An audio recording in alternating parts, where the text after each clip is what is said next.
Hello my dear viewers, welcome to my channel in Night Talk. I hope कि जब बढ़िया होंगे और सभी को हमारी स्टोरी नफरत से प्यार की शुरुआत पसंद आ रही होगी, तो आज हम उसकी का एपिसोड 7 लेकर आए हैं। और आप सभी से रिक्वेस्ट है कि अगर आपको वीडियो पसंद आए तो यूज लाइक किया कीजिए। आप सभी के पास लाइक का कमेंट्स का ऑप्शन होता है, तो उसका यूज कीजिए। और जो न्यू व्यूअर्स हैं जो पहली बार हमारे चैनल पर आए हैं, वो चैनल को सब्सक्राइब जरूर करें। तो चलिए शुरू करते हैं अपनी आज की स्टोरी। रुद्र ऑफिस में बैठा था। इस वक्त उसके पास बहुत काम था, क्योंकि 2 दिन से वो अपने काम पे ज्यादा ध्यान नहीं दे पाया था। इसलिए आज वो सारा पेंडिंग वर्क कर रहा था। पर हमेशा की तरह आज उसका काम में फोकस थोड़ा कम था, क्योंकि उसको बार बार चाहत की फिक्र हो रही थी। वो अपने मन में सोचता है, क्या चाहत ठीक होगी? क्या उसने अपनी दावा ली होगी? ये सब वो सोच रहा था। तभी उसके दिमाग में नताशा का बात याद आ जाती है, जो कह रही थी, तुम भूल गए हो रुद्र, ये लड़की कौन है और किसकी बेटी है? ये याद आते हैं रुद्र अपना लैपटॉप गुस्से से बंद करके बाथरूम जाता है और अपने मुंह पे पानी डालता है। उसकी सांसें हल्की तेज चल रही थी। वो अपने आप को शीशे में देख के कहता है, क्यों आती हो बार बार मेरे ख्याल में? क्यों मुझे तुम्हारी फिक्र है? क्यों मेरा दिल तुम्हें देखना चाहता है? क्यों मेरा दिल तुमको अपने सामने रखना चाहता है? क्यों पिछले 9 साल से मैं चीज से गुजर रहा हूं? क्यों मैं तुम्हारी जान नहीं ले सका? क्यों ना उसे वक्त मैं तुम्हारी जान ले सका, ना आज तुम्हारी जान ले पा रहा हूं? बंद कर दो मेरे साथ ये खेल खेलना। बंद कर दो मेरे दिल और दिमाग में आना। बच्ची, मेरे दिल और दिमाग में बस के तुम अपने आप को और तकलीफ में डाल दो गई। मत करो मेरे साथ ऐसा, ये तुम्हारे लिए ठीक नहीं। ये कहकर वह अपनी कसके आंखें बंद कर लेता है और उसके सामने चाहत का मासूम सा चेहरा आ जाता है। वो झट से अपनी आंखें खोल लेता है और अपना हाथ शीश में मर देता है, जिससे शीशा टूट जाता है और उसके हाथ से खून निकलने लगता है। उसको अपने ऊपर बहुत गुस्सा आ रहा था। क्यों वो चाहत के बारे में सोच रहा है। तभी उसकी आंखों में दर्द आ जाता है। वो वहीं जमीन पे बैठ जाता है और कहता है, मुझे माफ कर दो मॉम, मैं आप लोगों को प्रोटेक्ट नहीं कर पाया, नहीं आप लोगों का बदला ले पाया। नफरत है मुझे खुद से। वही चाहत कॉलेज से घर वापस आ गई थी। वही हाल में बैठी नताशा उसको देख के स्माइल करती है, पर चाहत उसको इग्नोर करती हुई अपने कमरे में चली जाती है। उसको जाता देख नताशा स्माइल करके कहती है, जाओ जाओ चाहत, कुछ ही पल है तुम्हारे पास, जी लो इस मैंशन में आराम से। बस एक बार मुझे पता चल जाए तुम कहाँ थी और किसकी साथ थी, उसके बाद मैं रुद्र से कह के तुमको इस घर से धक्के मार के निकालोगी। Just wait and watch. Bathroom का दरवाजा खुलता है और चाहत बाहर आती है। उसने ब्लैक लॉन्ग स्कर्ट और वाइट शर्ट पहनी थी। वो शीशे के सामने आके अपने बाल को बनाती है और हल्का सा मेकअप करके रेडी हो जाती है। तभी वहां एक मेड आके कहती है, मिस चाहत, बाहर आपकी दोस्त आई है, अपना नाम मिश्री बता रही है। यह सुन चाहत कहती है, आप जाओ मैं आती हूं। ये कह के वो अपना पर्स लेती है और बाहर चली जाती है, जहां मिश्री उसका इंतजार कर रही थी। मिश्री ने आज बाल्क जीन्स और लॉन्ग शर्ट पहनी थी। वो हमेशा की तरह कूल लग रही थी। तभी उसकी नजर चाहत पे जाती है, जो सामने से उसके पास आ रही थी। वो चाहत को देख के कहती है, वाओ चाहत, तुम तो बहुत प्यारी लग रही हो। यह सुन चाहत स्माइल करते हुए कहती है, तुम भी। फिर चाहत सिक्योरिटी गार्ड से कहती है, मैं जल्दी आ जाऊंगी। ये कह के वो मिश्री के साथ उसकी कार में बैठ के चली जाती है। तभी मिश्री उससे से कहती है, यार चाहत, तेरा घर तो बहुत ही सुंदर है। ये बाहर से इतना खूबसूरत है, तो जब मैं इसे अंदर से देखेगी तो कितना प्यार होगा। उसकी बात सुनकर चाहत हल्की सी स्माइल कर देती है। तभी मिश्री के पास करण का एमएसजी आता है। वो उसे लोकेशन सेंड कर देता है। यह देख मिश्री उस एड्रेस पे निकल जाती है। थोड़ी देर बाद उनकी कार एक क्लब के बाहर रोकती है। चाहत आसपास देखती है, उसे समझ नहीं आता वो कहां आई है। वो दोनों कार से बाहर निकलते हैं। तभी उनके सामने 3 हैंडसम मुंडे खड़े थे। करण, वीर और विहान तीनों ने बालक आउटफिट पहना था। वो लोग आज काफी ज्यादा हैंडसम और हॉट लग रहे थे। चाहत उन तीनों को देख के कहती है, आप लोग तो बहुत अच्छे लग रहे हो। वीर स्माइल करके थैंक यू। चाहत तभी आसपास देख के कहती है, वैसे हम लोग कहाँ आए हैं? यह सुन वीर अपना सिर पकड़ के कहता है, अब चाहत तुम ये मत कहना कि तुम क्लब नहीं आई कभी। चाहत छोटा सा फेस करके कहती है, नहीं नहीं, मैं ये नहीं कही गई, पर यह जगह कौन सी है और क्लब क्या होता है? यह सुन वीर कहता है, आर मुझे पकड़ो, मुझे चक्कर आ रहे हैं। वो शोबिस की दुनिया में रहता था। उसने आज तक चाहत जितनी खूबसूरत और सादगी से भरी लड़की नहीं देखी थी। वो चाहत की बात सुन के कहता है, चाहत इस जगह को क्लब कहते हैं, लोग यहां एंजॉय करने आते हैं, तुम कभी आई नहीं क्लब। करण की बात सुन चाहत अपना सर नाम में हिला देती है और यह देख करण स्माइल करके कहता है, कोई बात नहीं, तुम आज देख लेना, मैं हूं ना, मैं तुम्हें सारी दुनिया दिखा दूंगा। उसने अपनी बात इतनी इंटेंस तरीके से की थी कि चाहत के दिल में कुछ कुछ होने लगा था। तभी मिश्री इरिटेट होते हुए कहती है, अरे बस करो यार, क्या सारी रात यही रहने का इरादा है क्या? अंदर चलो, मुझे डांस करना है। वही मिश्री की बात सुनकर सब हंसते हुए क्लब के अंदर चले जाते हैं और वही चाहत हर चीज बहुत गौर से देख रही थी। वो जिंदगी में पहली बार क्लब आई थी। क्लब अंदर से बहुत खूबसूरत था, हर तरफ लाइट्स थी और म्यूजिक बहुत लाउड बज रहा था और चारों तरफ बस लड़का और लड़कियां डांस कर रहे थे। वही लड़कियों के कपड़े हद से ज्यादा छोटे थे और वह लड़कों से चिपक चिपक के डांस कर रही थी। कुछ लोग ड्रिंक कर रहे थे। यह सारी चीज चाहत के लिए थोड़ी अजीब थी, पर उसे सब अच्छा भी लग रहा। करण चाहत के सामने अपना हाथ करते हुए कहता है, शैल वी डांस? ये सुन चाहत स्माइल करके अपना हाथ उसके हाथ में दे देती है। तभी करण जोर से कहता है, डीजे प्ले म्यूजिक। तेरे वर्गा ता मैनो कोई दिससदा नहीं, मैं ता लाया बड़ा दिल किते लगदा नहीं, तेरे रंगदाना मिलिया सितारा मेरे यारा, तेरे बिन मैं ता सारा बेरंग सजना। चाहत और करण दोनों साथ में डांस कर रहे थे। वही वीर भी मिश्री वही चाहत के चेहरे पर चमक जाने का नाम नहीं ले रही थी।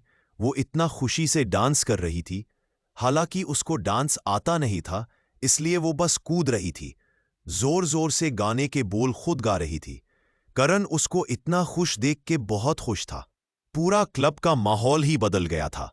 तभी चाहत को इतना डांस करने के बाद प्यास लगती है। वो बिना किसी कहे बार काउंटर पे चली जाती है और एक ग्लास उठा के पी जाती है। उसको पानी कुछ अजीब सा लगा, पर वो फिर भी पी गई। उसने पानी की जगह शराब पी ली थी, पर वो पी के उसका मुंह कड़वा हो जाता है, इसलिए वो सीधा बाथरूम चली जाती है। चाहत बाथरूम में जाकर अपना मुंह साफ करने लगती है। उसका सिर भी अब दर्द करने लगा था। उस पर हल्का हल्का नशा चढ़ने लगा था। तभी उस वॉशरूम में एक लड़का आता है और हाथ धोते हुए सीटी बजाने लगता है।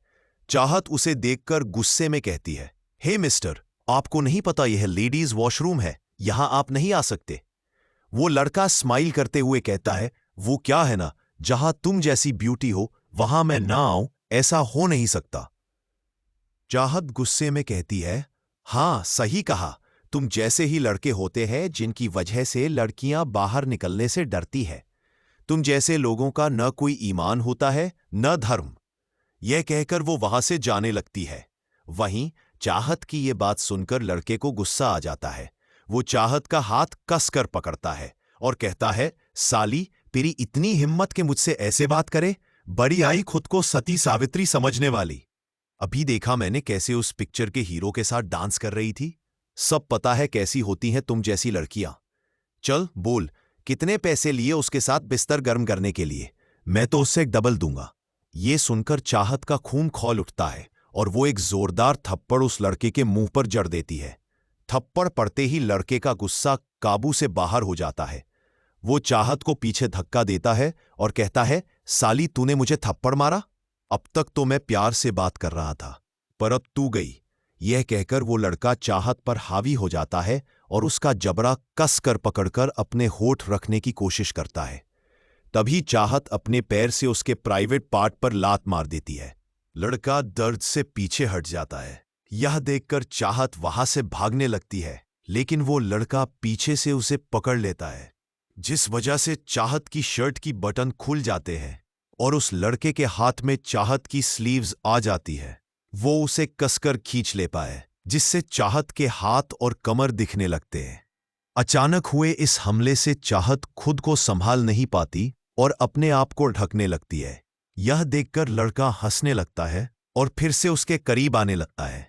वो उसके होठों को चूमने की कोशिश करता है। तभी पीछे से कोई उसे खींचकर एक जोर का मुक्का उसके मुंह पर मारता है, जिससे उसके मुंह से खून निकलने लगता है। चाहत सामने खड़े उस आदमी को देखती है, दौड़कर उसके पास जाती है, उससे लिपटकर रोने लगती है और कहती है, थैंक गॉड तुम आ गए करण। करण की आंखों में खून उतर आया था। वो अपनी जैकेट उतारकर चाहत को पहनाता है और उस लड़के के पास जाकर उसे बुरी तरह से पीटना शुरू कर देता है। वही वीर, विहान और मिश्री भी आ जाते हैं। जब वो वॉशरूम के अंदर का नजारा देखते हैं तो शॉक्ड रह जाते हैं। चाहत एक कोने में खड़ी रो रही थी और करण उस लड़के को बेरहमी से पीट रहा था। करण उस लड़के को खींचकर बाहर लाता है, जमीन पर धक्का देकर गिरा देता है और चिल्लाकर कहता है, तेरी हिम्मत कैसे हुई उसे हाथ लगाने की। यह कहकर वो फिर से उस पर टूट पड़ता है। वीर और विहान भी उस लड़के को पीटने लगते हैं। उसकी हालत बहुत खराब हो जाती है, मुंह से खून बह रहा होता है। क्लब में अफरा तफरी मच जाती है। लोग इधर उधर भागने लगते हैं। कुछ लड़के वीडियो बनाने लगते हैं। तभी विहान की नजर उन पर पड़ती है। वो जल्दी से उनके फोन छीन लेता है और वीर के पास जाकर कहता है, यार, यह पब्लिक प्लेस है। अगर करण की न्यूज वायरल हो गई तो तुम जानते हो मीडिया क्या कर सकती है। करण के प्रोफेशन के लिए यह बिल्कुल अच्छा नहीं होगा। वीर उसकी बात सुनकर करण को देखता है, जो अब तक उस लड़के को लगभग मार ही चुका था। यह देख वीर कहता है, हाँ विहान, तुम सही कह रहे हो। और दोनों मिलकर करण को पीछे से पकड़कर कहते हैं, करण बस कर, वो मर जाएगा। करण खुद को छुड़ाकर गुस्से में कहता है, छोड़ो मुझे, आज इसकी जान ले लूंगा। इसकी हिम्मत कैसे हुई चाहत को हाथ लगाने की। तभी पुलिस की सायरन की आवाज सुनाई देती है। ये सुनते ही विहान और वीर करण को पीछे वाले दरवाजे से निकालते हुए कहते हैं, करण भाग जा, अगर पुलिस आ गई ना तो मामला बेहद बिगड़ जाएगा, मीडिया तेरे पीछे पड़ जाएगी। यह कहकर वो करण को वहां से भगा देते हैं। तभी क्लब में पुलिस आती है।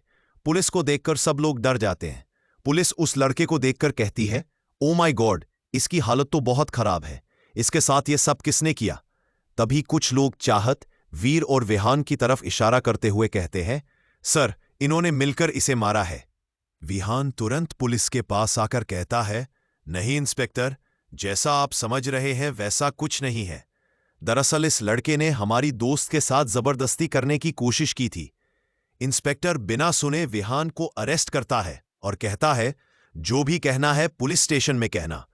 फिर वो लेडी कांस्टेबल को कहता है, चाहत और मिश्री को भी अरेस्ट करे और खुद वीर और विहान को भी पुलिस जीप में बिठाकर स्टेशन ले जाता है। अब आगे पुलिस वाले उन लोगों को पुलिस स्टेशन लेके आते हैं। वही वीर और विहान उन पुलिस वालों को समझते समझते थक गए थे, पर वो लोग कुछ सुनने को तैयार नहीं थे। वही चाहत को अब नशा हो गया था ज्यादा। उसके कदम उसका साथ नहीं दे रहे थे। उसको मिश्री संभाल रही थी। पुलिस वाले उन सबको लेके लॉकअप में बंद कर देते हैं। चाहत नशे में गाना गा रही थी। वही वो तीनों चाहत को देख के कहते हैं, अरे मेरी मां, चुप कर जा, ये कोई जगह है गाने गाने की। तभी इंस्पेक्टर आके कहता है, हाँ, क्या कह रहे थे इस लड़की के साथ उस लड़के ने जबरदस्ती करने की कोशिश की थी। जरा एक नजर इस लड़की को देखो, कैसे लॉकअप में खड़ी होकर नशे में धुत गाना गा रही है। और तुम कह रहे हो इसके साथ जबरदस्ती हुई है। ये सुन वीर कहता है, हाँ सर, हम सच कह रहे हैं। ये अभी नशे में है इसलिए ऐसा बिहेव कर रही है, वरना हमने खुद अपने आंखों से देखा है। पुलिस वाला भड़कते हुए कहता है, बस करो झूठ बोलना, समझ में आ रहा है। ये कह के को वहां से उनको बंद करके चला जाता रहे। वो चाहत गाना रही और तीनों उसको देख के सदमे में थे। उसका मन रोने का कर रहा था। काफी वक्त गुजर जाता है। उसके बाद विहान हिम्मत करके कहता है, सर, हम एक कॉल तो कर सकते हैं, आखिर आपने तो हमारा मोबाइल भी ले लिया।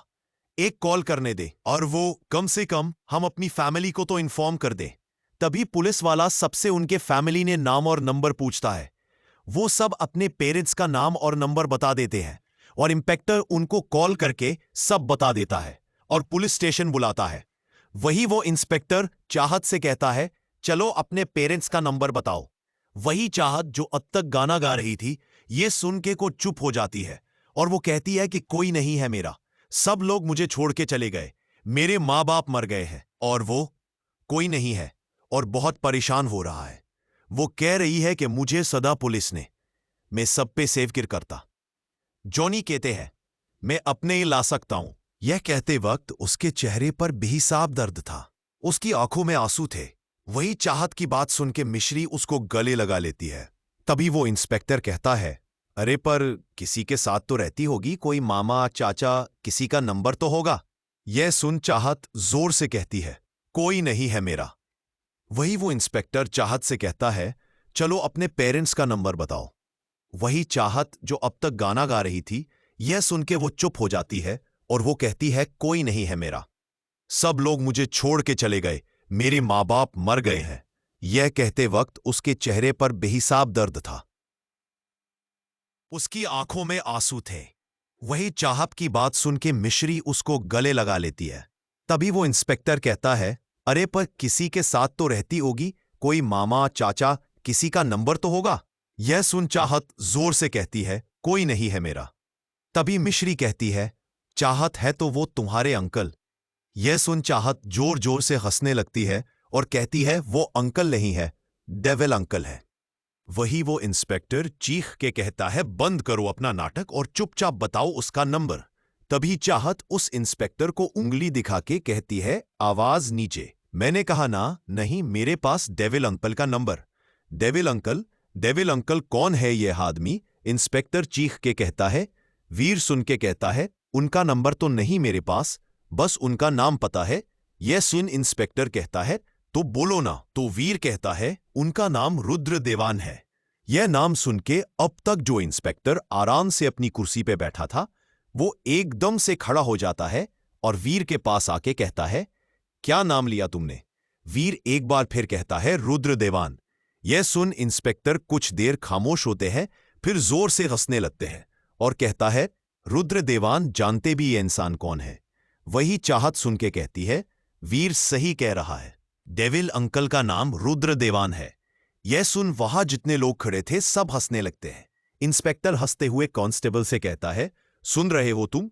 रुद्र देवान इसका अंकल है, तो इस हिसाब से तो मेरे बाप का नाम भी अमिताभ बच्चन है। यह सुन फिर एक बार सब जोर से हंसने लगते हैं। तभी पीछे से आवाज आती है, क्या हो रहा है ये? ये आवाज आती ही जितने भी लोग थे सब चुप हो जाते हैं। एक पल को ऐसा लगता है जैसे वक्त थम सा गया हो। वो इंस्पेक्टर डरते हुए पलट के देखाता है तो सामने रुद्रा अपनी पॉकेट में हाथ डाले बड़े स्टाइल से खड़ा है और उसके पीछे उसके ढेर सारे बॉडीगार्ड और रोहित खड़ा था। वही उसको अपने सामने देख के इंस्पेक्टर को पसीना आने लगता है। वो अपना थूक निगलते हुए कहता है, मिस्टर देवान, आप यहां?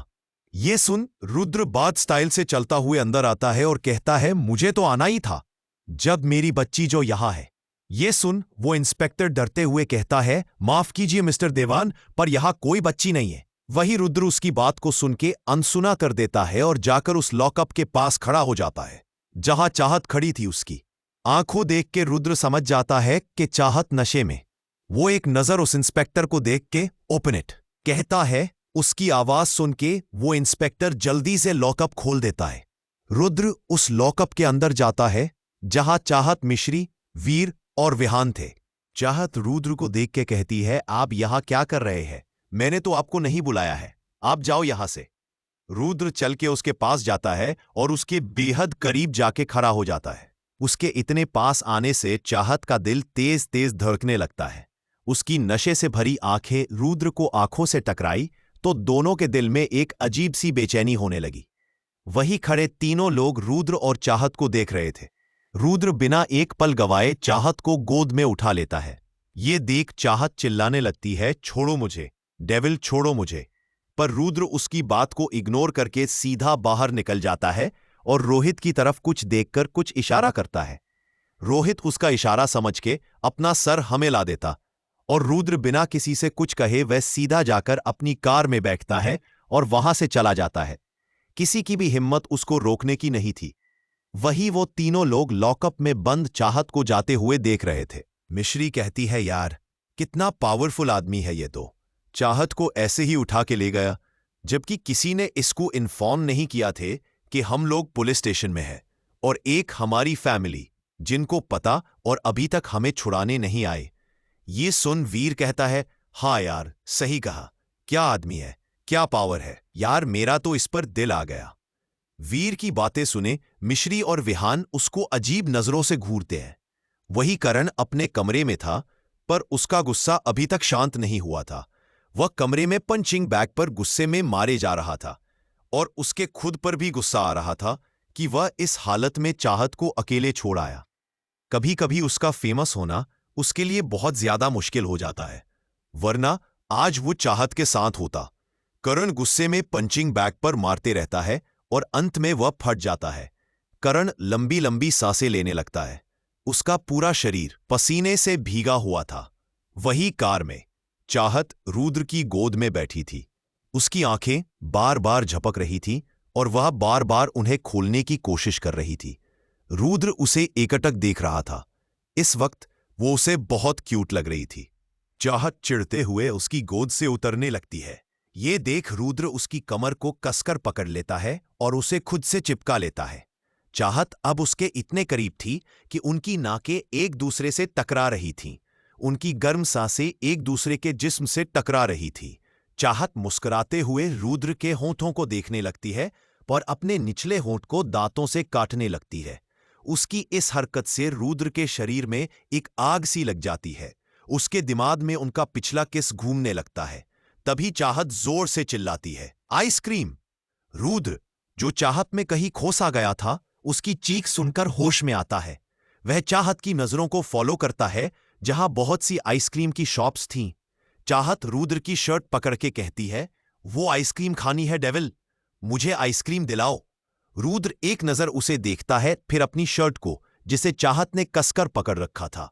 आज तक किसी की हिम्मत नहीं हुई थी कि कोई रुद्र के करीब भी आए, और ये छोटी सी लड़की उसके ऊपर चढ़कर बैठी है और उसके कपड़े पकड़े हुए है। ये सब देखकर रुद्र ड्राइवर से कहता है, स्टॉप द कार। ड्राइवर तुरंत कार रोक देता है। कार रुकते ही चाहत खुश होकर बाहर भाग जाती है। रुद्र भी जल्दी से बाहर आता है। चाहत तब तक शॉप में पहुंच चुकी थी। वो तेजी से कहती है, मुझे चॉकलेट, स्ट्रॉबेरी और वनीला आइसक्रीम चाहिए। शॉप ओनर तुरंत आइसक्रीम निकालकर दे देता है और चाहत वहां से निकल जाती है। शॉप ओनर कहता है, अरे पैसे तो दो मेरे। लेकिन चाहत को तो उसकी आइसक्रीम मिल चुकी थी। अब उसका उससे कोई लेना देना नहीं था। रुद्र अपने पर्स से पैसे निकालकर शॉप ओनर को देता है और चाहत के पास चला जाता है, जो बच्चों की तरह तीनों आइसक्रीम एक साथ खा रही थी। उसके होंठों के आसपास आइसक्रीम लग चुकी थी। इस वक्त वो इतनी क्यूट लग रही थी कि रुद्र के दिल में हलचल होने लगी थी। चाहत आइसक्रीम खाते हुए एक नजर रुद्र को देखती है, जो उसे ही देख रहा था। ये देख वो कहती है, सुनो डेविल, मैं अपनी आइसक्रीम नहीं दूंगी। ये चाहत फिर से शुरू हो जाती है। मजे से अपनी आइसक्रीम खा रही थी। वही रुद्र बस उसे ही देख रहा था। अंत में सारी आइसक्रीम खत्म करने के बाद चाहत अपने होंठों पर जीभ फेरती है। उसके गीले गुलाबी होंठ देखकर रुद्र का गला सूखने लगता है। चाहत बार बार ऐसा करती है, जिससे रुद्र का सब्र टूट जाता है और वह उसे उठाकर फिर से अपनी गोद में बैठा लेता है। चाहत अपनी नशीली आंखों से रुद्र को देखती है, जिसकी आंखों में उसे अपने लिए खुमारी नजर आ रही थी। चाहत का दिल जोरों से धड़कने लगा था। उसकी धड़कन रुद्र को साफ महसूस हो रही थी। रुद्र बिना वक्त गवाए चाहत का चेहरा अपने दोनों हाथों में लेकर उसके होंठों पर अपने होंठ रख देता है और उसे मदहोशी से चूमने लगता है। चाहत बिल्कुल खामोश उसकी गोद में बैठी थी। रुद्र के किस करने से उसके शरीर में भी कुछ होने लगा था।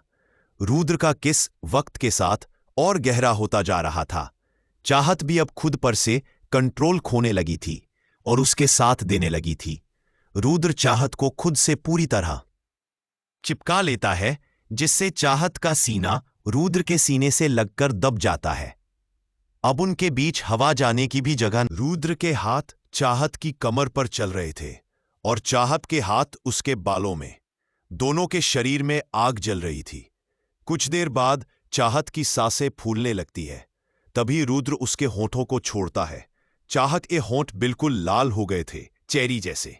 रुद्र अपने होठ उसके गले पर रख देता है।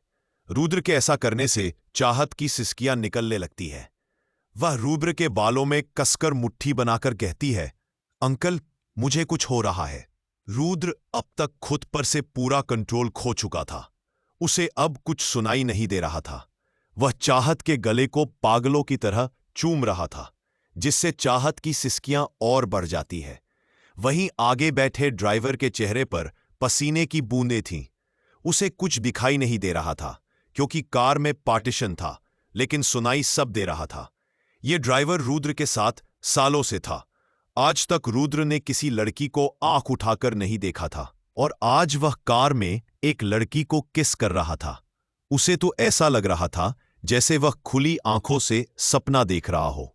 रुद्र धीरे से चाहत की जैकेट उसके कंधे से उतार देता है। जैसे ही वह वहां अपने होठ रखता है, उसकी नजर चाहत की फटी स्लीव्स पर जाती है। रुद्र की सारी खुमारी एक पल में उतर जाती है।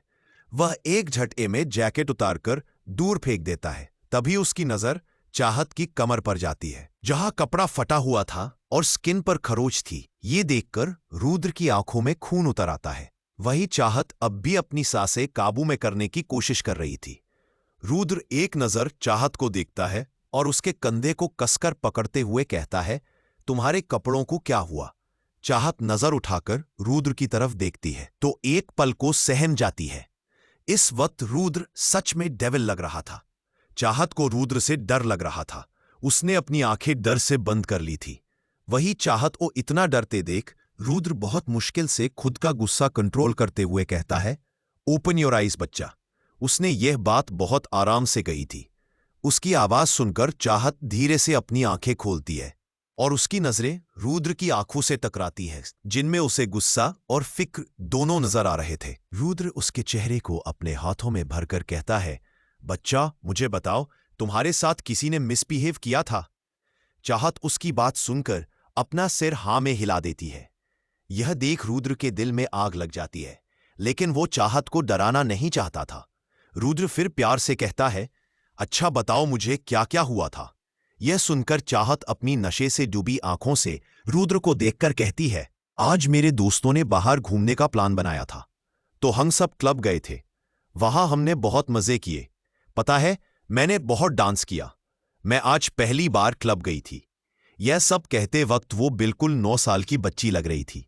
रुद्र यह देख स्माइल करते हुए कहता है, अच्छा, तुम्हें मजा आया? और क्या क्या किया? चाहत बार बार अपनी आंखें झपकाते हुए कहती है, फिर मैंने खूब डांस किया। फिर मैं थक गई। मैंने जाकर पानी पिया, पर वो बहुत कड़वा था।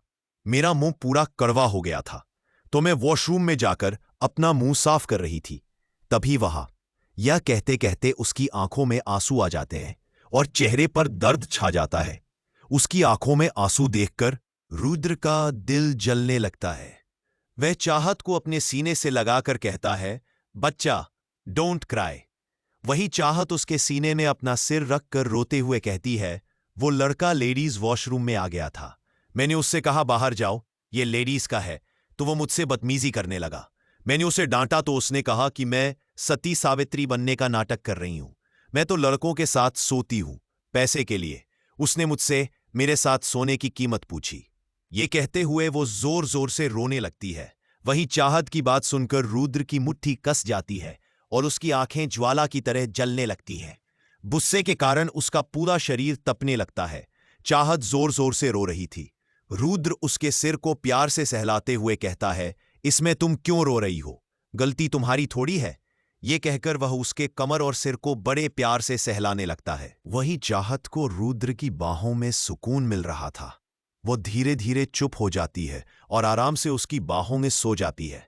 जब रुद्र को चाहत की रोने की आवाजें आनी बंद हो गईं, वो धीरे से उसकी तरफ देखता है। वो उससे चिपक कर सो रही थी। रुद्र की बाहों में वो बिल्कुल एक छोटी सी बिल्ली लग रही थी। ये देख रुद्र उसके माथे को शिद्दत से चूमते हुए कहता है, जिसने भी तुम्हारे साथ ऐसा करने की कोशिश की है, मैं इसे छोड़ूंगा नहीं। तुम्हारे एक एक आंसू का बदला लूंगा। I promise.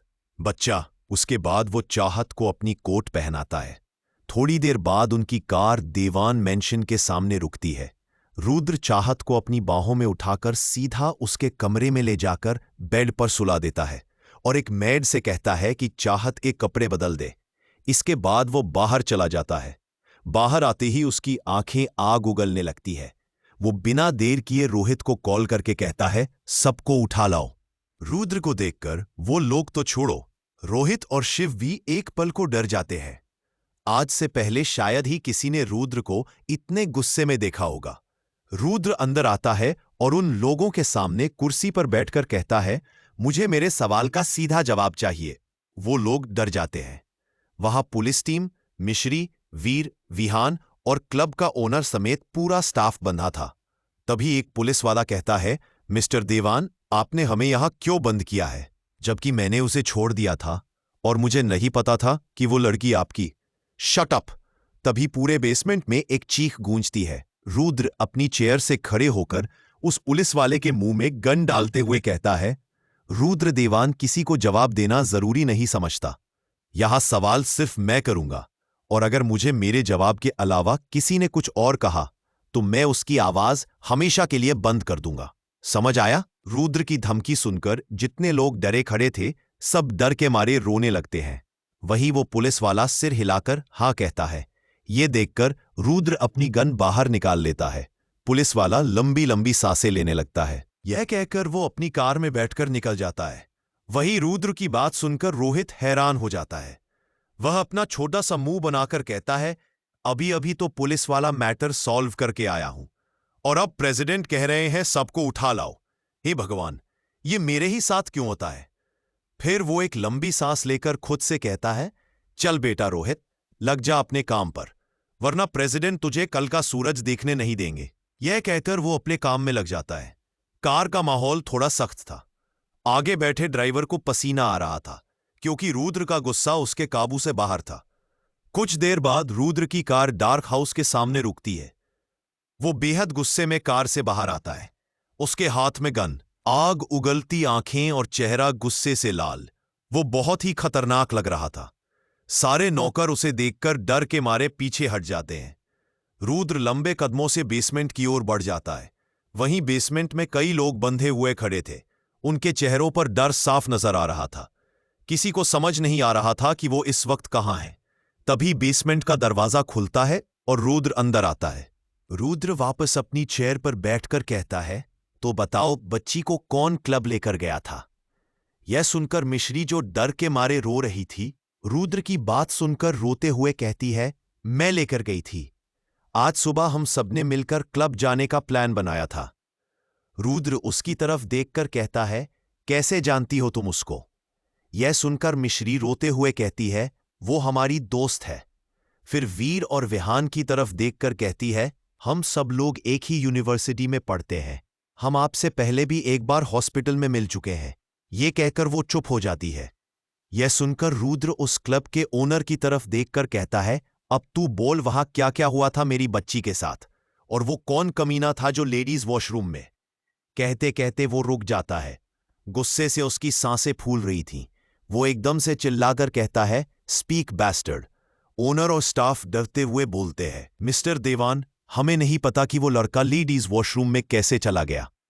ये सुनकर रुद्र गुस्से में गरजते हुए कहता है, तेरे क्लब में एक लड़का लेडीज वॉशरूम में चला जाता है और तुम लोगों को पता भी नहीं चलता? शहर के सबसे बड़े क्लब की इतनी खराब सिक्योरिटी? कौन था वो और क्या हुआ वहां? ये सुनकर विहान कहता है, मैं बताता हूं। हम सारे दोस्त जब क्लब में गए तो वहां काफी शोर था और हम सब लोग मजे करने लगे, पर डांस के बीच में ही चाहत पता नहीं कहां चली गई और हमें पता भी नहीं चला। थोड़ी देर बाद जब हमने नोटिस किया कि चाहत आसपास नहीं है, तभी हम लोग उसे ढूंढने लगे। वो हमें वॉशरूम में मिली, जहां एक लड़का उसके साथ बदतमीजी कर रहा था। तभी हमने चाहत को उस लड़के से बचाया और उसे खूब मारा। पर जब क्लब में पुलिस वाले आए तो हमने उन्हें सच बताया, फिर भी उन्होंने हमारी एक नहीं सुनी और हम चारों को अरेस्ट कर लिया और उस क्रिमिनल को छोड़ दिया। विहान की बात सुनकर वो पुलिस वाला अपनी किस्मत को कोस रहा था। काश वो आज क्लब ना गया होता। अब रुद्र देवान से उसे कौन बचाएगा? रुद्र एक नजर उसे देखता है, फिर अपनी जगह से खड़े होकर उसके पास जाकर एक मुक्का उसके मुंह पर जड़ते हुए कहता है, कहां है वो कमीना? यह सुनकर वो पुलिस वाला रोते हुए कहता है, मिस्टर देवान, वो लड़का और कोई नहीं, इस शहर के कमिश्नर का बेटा था, इसलिए हम उसे कैसे पकड़ लेते? यह सुनकर रुद्र का पारा चढ़ जाता है। वो अपने दांत पीसते हुए कहता है, इस वक्त वो कहाँ है? यह सुनकर वो इंस्पेक्टर रोते हुए कहता है, वो सिटी हॉस्पिटल में एडमिट है, उसकी हालत काफी खराब है। रुद्र यह सुनकर उसके मुंह पर एक और मुक्का मारते हुए कहता है, तुम सबको देश की सेवा के लिए चुना जाता है और तुम लोग क्रिमिनल को छोड़कर इनोसेंट लोगों को पकड़ते हो, उन्हें जेल में डालते हो, उन क्रिमिनल्स को बाहर छोड़ देते हो ताकि वो फिर से किसी की जिंदगी खराब करे। तुम जैसे पुलिस वालों की वजह से आज इंडिया में न जाने कितनी लड़कियों के साथ हर रोज ऐसा होता है जिससे उनकी जिंदगी बर्बाद हो जाती है। यह सुनकर जितने भी पुलिस वाले खड़े थे सब अपनी नजरें शर्म से झुका लेते हैं। यह देख रुद्र रोहित और शिव से कहता है, हमारे देश को ऐसे पुलिस वालों की जरूरत नहीं है, इसलिए कल का सूरज निकलने से पहले पहले इन सबके सस्पेंशन ऑर्डर इनके पास होने चाहिए और इनकी सारी सच्चाई इस दुनिया को पता चलनी चाहिए। यह सुनकर सारे पुलिस वाले रुद्र के पैरों में गिरकर रोने लगते हैं और कहते हैं, जी मिस्टर देवान, हमें माफ कर दीजिए, आज के बाद ऐसा कभी नहीं होगा। रुद्र अपना पैर झटक कर क्लब के ओनर की तरफ चला जाता है और पुलिस वाले वहीं बैठकर रोने लगते हैं। वहीं क्लब का ओनर डर के मारे कांप रहा था। रुद्र जाकर उसके मुंह पर भी एक पंच मारते हुए कहता है, तुम्हारे क्लब में क्रिमिनल्स को इतनी आसानी से एंट्री मिल जाती है। हाँ, कोई भी आए और लेडीज वॉशरूम में घुस जाए और किसी लड़की के साथ कुछ भी कर जाए और तुम लोगों को उसका पता भी ना चले। फिर वो चीखकर शिव से कहता है, यह रात इसके क्लब की आखिरी रात होनी चाहिए क्योंकि कल सुबह मुझे वहां क्लब का नामो निशान भी नहीं दिखना चाहिए। यह सुनकर क्लब के ओनर के पैरों तले जमीन खिसक जाती है। वहीं शिव कहता है, ओके प्रेसिडेंट, हो जाएगा। क्लब का ओनर और पुलिस वाले बुरी तरह रो रहे थे। रुद्र इरिटेट होकर कहता है, बंद करो अपना रोना।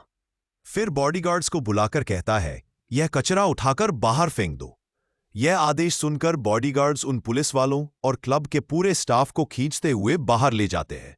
वहीं रुद्र जाते जाते एक बार फिर मुड़कर मिश्री, वीर और विहान को देखकर कहता है, इन सबको बॉडीगार्ड्स के साथ उनके घर सुरक्षित छोड़ देना, और शिव के साथ अपनी कार में बैठकर निकल जाता है।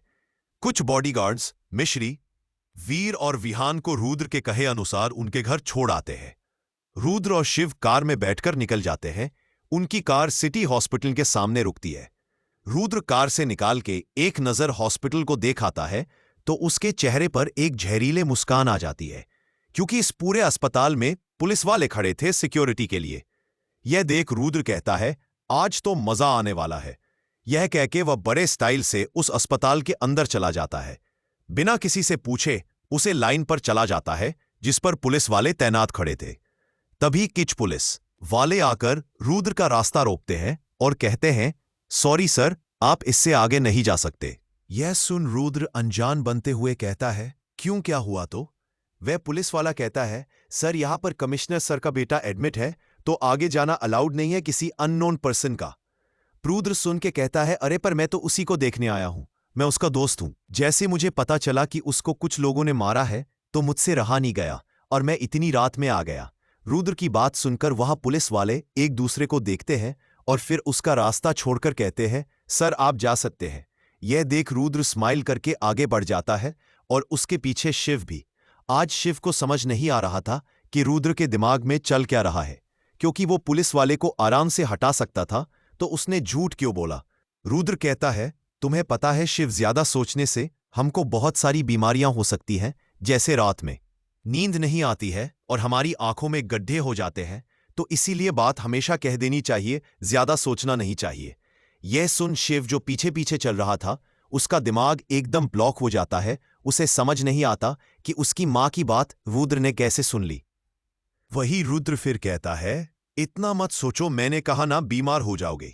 रुद्र के बात पे शिव अपना सिर झटक के कहता है, प्रेसिडेंट, मैं बस ये सोच रहा था आप पुलिस वालों को तो ऐसे ही हटा देते, फिर आपने। तभी उसके कानों में रुद्र की आवाज पड़ती है जो कह रहा था, इसके पीछे दो कारण हैं। पहले कि यह हॉस्पिटल है और मैं नहीं चाहता मेरी वजह से यहां का माहौल खराब हो, पेशेंट परेशान हो, और दूसरा आज एक मौत होगी, पर ना मैं उसे मारूंगा तुम। यह सुन शिव बहुत कंफ्यूज हो जाता है। वही रुद्र उस वार्ड के सामने रोकता है जहां कमिश्नर का बेटा एडमिट था। उसकी कंडीशन खराब थी इसलिए वह आईसीयू में था। उसे आईसीयू के पास कमिश्नर और उनकी बीवी बैठे थी। जैसे कमिश्नर रुद्र को देखते हैं वह तुरंत खड़े होकर रुद्र के पास जाके कहते हैं, मिस्टर दीवान आप यहां। ये देख रुद्र स्माइल करके, हाँ कुछ बहुत जरूरी काम था, बस वो करने आया हो। कमिश्नर ये सुनकर सोचा मैं पड़ जाता है कि रुद्र दीवान को उससे क्या काम होगा, क्योंकि उसका छोटे मोटे काम तो शहर के एमएलए और सीएम करते हैं। वो तो रुद्र के लिए एक मामूली सा कमिश्नर है। कमिश्नर हल्का स्माइल करके, जी मिस्टर दीवान। रुद्र बिना किसी से कुछ बोले आईसीयू वार्ड में चला जाता है। उसको अंदर जाते देखा कमिश्नर उनकी बीवी भी हैरान हो जाते हैं और वह भी उसके पीछे अंदर चले जाते हैं। वही रुद्र जैसे अंदर जाता है और उसकी नजर बेड पर लेटे लड़के पर जाती है तो उसकी आंखों में खून उतर आता है और उसके सामने चाहत की फटे कपड़े और कमर याद आ जाती है जिस पर नाखून के निशान थे। यह देख रुद्र पास में रखी कैंची उठके है और उसे लड़के के हाथ पकड़ के उसका एक एक नाखून खींच लेता है। यह देख कमिश्नर जोर से चिल्लाता है, मिस्टर दीवान आप ये क्या कर रहे हैं। वही कमिश्नर की बीवी जल्दी से आगे आकर अपने बेटे का हाथ को देखते हैं जहां से तेजी से खून निकलना रहा था और वो लड़का बेहोशी में भी कराह रहा था। उस कमिश्नर की चीख सुनकर रुद्र अगले ही पल वह कैंची उसे कमिश्नर की आंखों में पास ले जाता है और उसकी आंखों से बस जरा सी दूरी पे जाके रोक जाता है। यह देख कमिश्नर बीवी चीखने वाली होती है, तभी शिव के उनके मुंह पर हाथ रख लेता है। रुद्र अपनी खूंखार आवाज में उस कमिश्नर के कान के पास जाकर कहता है, अगर अपने हलक से एक भी आवाज निकाली तो तुम्हारे इस कब बेटे के साथ साथ तुम्हारी बीवी और तुम्हारी बेटी जो इस वक्त लंदन में पढ़ रही है ना, वह अपनी जान और इज्जत दोनों गंवानी पड़ जाएगी। अपनी बात कह के रुद्र कैंची को पीछे लेता है और अपने फोन में एक वीडियो लगता है जहां उस कमिश्नर की बेटी बेड पर लेती है और उसके आसपास काफी लड़के खड़े हैं जो उसे लस्ट भरी नजरों से देख रहे हैं। वीडियो दिखा के रुद्र वहीं पास रखे सोफे पर जाकर बैठ जाता है। वही कमिश्नर जल्दी से रुद्र के पैरों में गिरकर कहता है, क्या हुआ मिस्टर दीवाना, आप हमारे साथ ऐसा क्यों कर रहे हैं। हमसे कोई गलती हो गई तो मुझे माफ कर दे, पर मेरी बेटी को छोड़ दे। मेरी बेटी बहुत मासूम है। यह सुन रुद्र कमिश्नर के बाल खींचते हुए कहता है, यू बास्टर्ड, अब तेरे खुद के परिवार पर आई तुम मुझसे कह रहा है मैं तेरी बेटी को छोड़ दूं। वो मासूम है, पर जब तेरा यह बेटा लड़कियों के साथ रेप करता है तो तब तुझे वह लड़कियां मासूम नहीं लगती। आज खुद की बेटी पर आई तो वह मासूम है। यह सुन वो कमिश्नर की बीवी भी के पास आकर उसके पैरों में गिरकर कहती है, देखिए आप हमें कोई भी सजा दे दीजिए, हमें मंजूर, पर आप मेरी बेटी को छोड़ दीजिए। मेरी बेटी बहुत मासूम है। यह सुन रुद्रा कमिश्नर के बाल खींचते हुए कहता है, यू बैस्टर्ड, तेरे खुद के परिवार पर आई तुम मुझसे कह रहा है मैं तेरी बेटी को छोड़ दूं। वो मासूम है, पर जब तेरा यह काक बेटा लड़कियों के साथ रेप करता है तो तब तुझे वो लड़कियां मासूम नहीं लगती। आज खुद की बेटी पर आई तो वह मासूम है। ये सुन वो कमिश्नर की बीवी भी के पास आकर उसके पैरों में गिरकर कहती है, देखिए आप हमें कोई भी सजा दे दीजिए, हमें मंजूर, पर आप मेरी बेटी को छोड़ दीजिए। वो बहुत छोटी है, मासूम है। ये सुन रुद्र अपनी टांग पर टांग चढ़कर कहता है, ठीक है मैं तुम्हारी बेटी को छोड़ दूंगा। ये सुन उसे कमिश्नर और उसकी बीवी के चेहरे पर हल्की सी स्माइल आ जाती है, पर रुद्र की आगे की बात सुनकर उन दोनों के चेहरे के रंग वापस से उड़ जाते हैं। रुद्र कहता है, मैं तुम्हारी बेटी को छोड़ दूंगा, पर उसके लिए तुम्हें तुम्हारे बेटे को मारना होगा, और वैसे भी कुछ पाने के लिए कुछ खोना भी पड़ता है। बस वो कमिश्नर रोते हुए कहता है, ये आप क्या कह रहे हैं, मैं अपने बेटे को कैसे मार सकता हूं।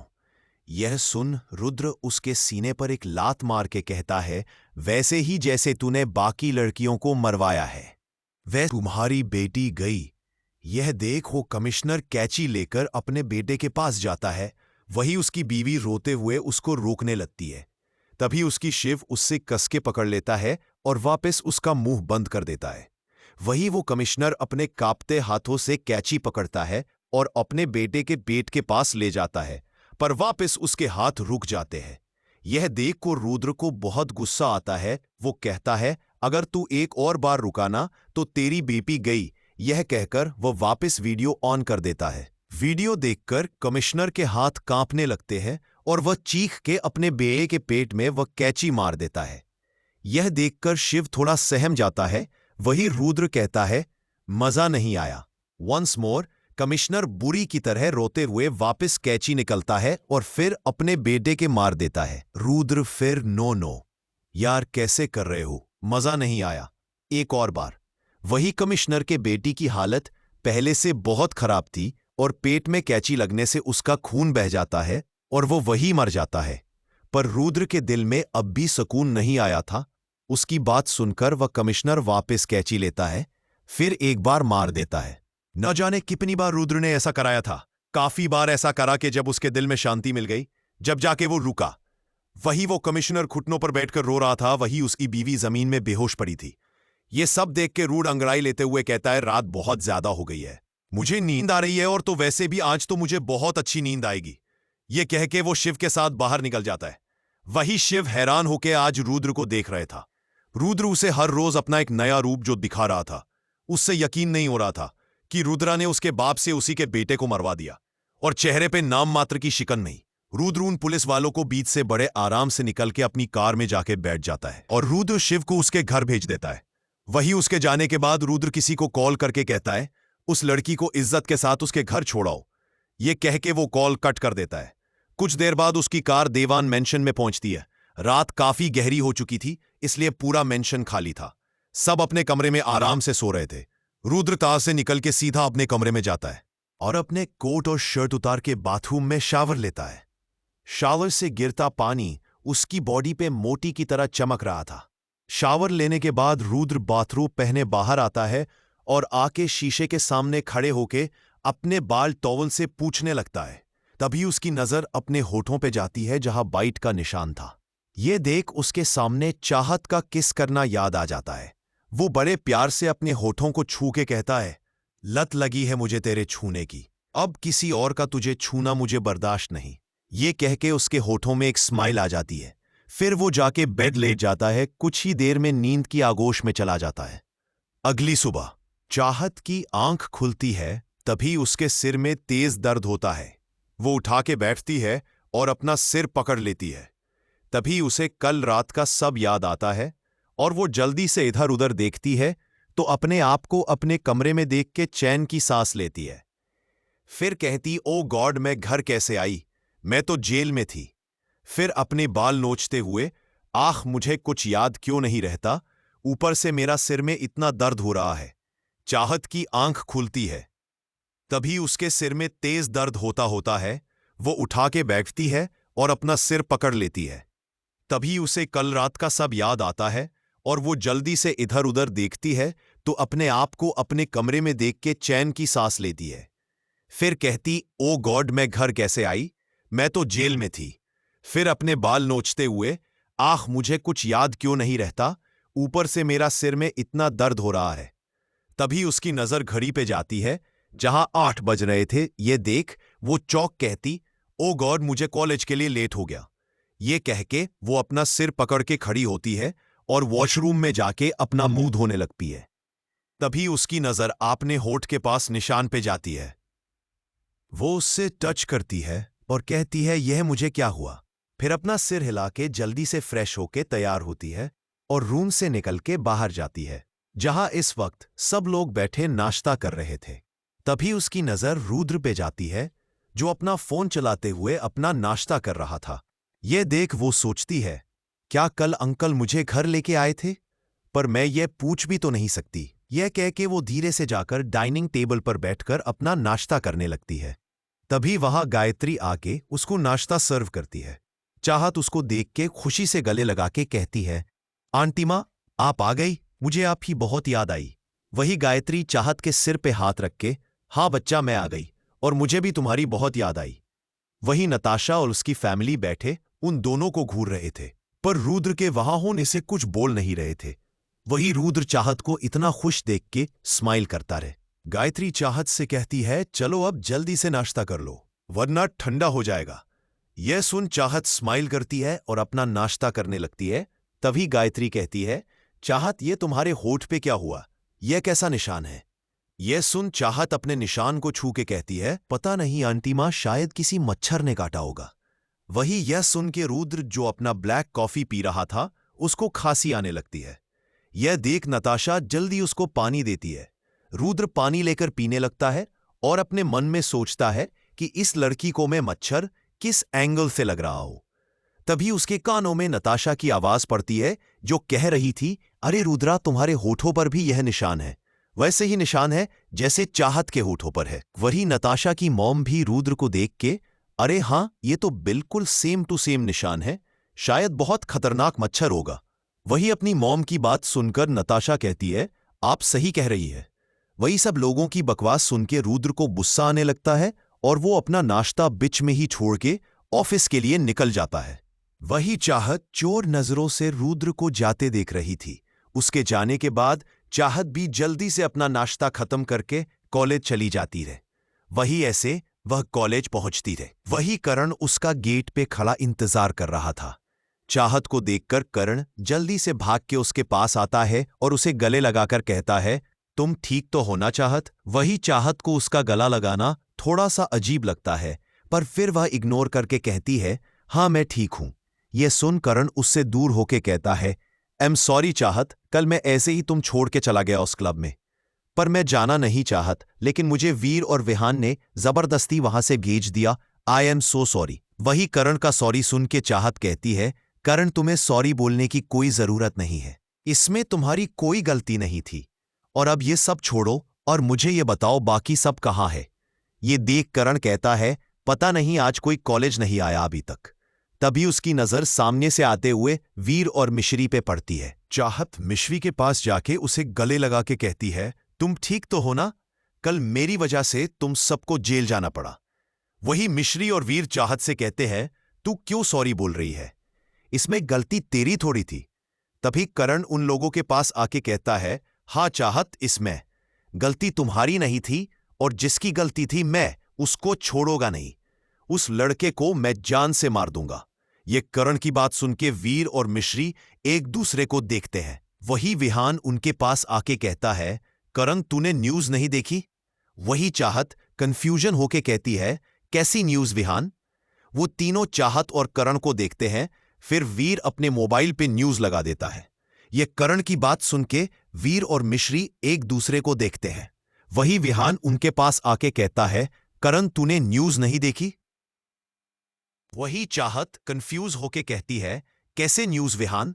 वो तीनों चाहत और करण को देखते हैं। फिर वीर अपने मोबाइल पे न्यूज लगा देता है, जहां पे ब्रेकिंग न्यूज फ्लैश हो रही थी कि मुंबई शहर के कमिश्नर ने अपने बेटे को खुद जान से मार दिया है और साथ ही साथ उस क्लब को भी तोड़ दिया है जहां तीनों गए थे। और पुलिस वालों को क्रिमिनल का साथ देने के कारण और निर्दोष लोगों को अरेस्ट करने पर उन्हें सस्पेंड कर दिया गया है। वही करण और चाहत जैसे यह न्यूज देखते हैं, उनके हिरनी का कोई ठिकाना नहीं होता। करण चौंक के कहता है, पर यह सब किसने किया? यह सुन मिश्री कहती है, और कौन यह सब कर सकता है? द रुद्रा देवान के अलावा वही देवान इंडस्ट्रीज में एक बड़े से टीवी पे न्यूज चल रही थी, जहां उस कमिश्नर को अरेस्ट करके लेकर जा रहे थे। वही यह देख के किसी के चेहरे पर स्माइल आ जाती है। वही रुद्र अपने चेयर पे बैठा न्यूज देख रहा था। वही उसके पास खड़े शिव और रोहित दोनों रुद्र को स्माइल करते देख रहे थे और मन में कह रहे थे, यार सच में डेविल है, उसी से कत्ल करवा के उसी को पकड़वा दिया। वही रुद्र नाम सुन के चाहत के तो होश ही उड़ जाते हैं। वो चीख के कहती है, क्या आया? वही उसकी चीख सुन के मिश्री अपने कानों पे हाथ रख के कहती है, क्या कर रही हो? आखिर क्या बिगाड़ा है मैंने तुम दोनों का? एक तरफ वो रुद्र दीवान है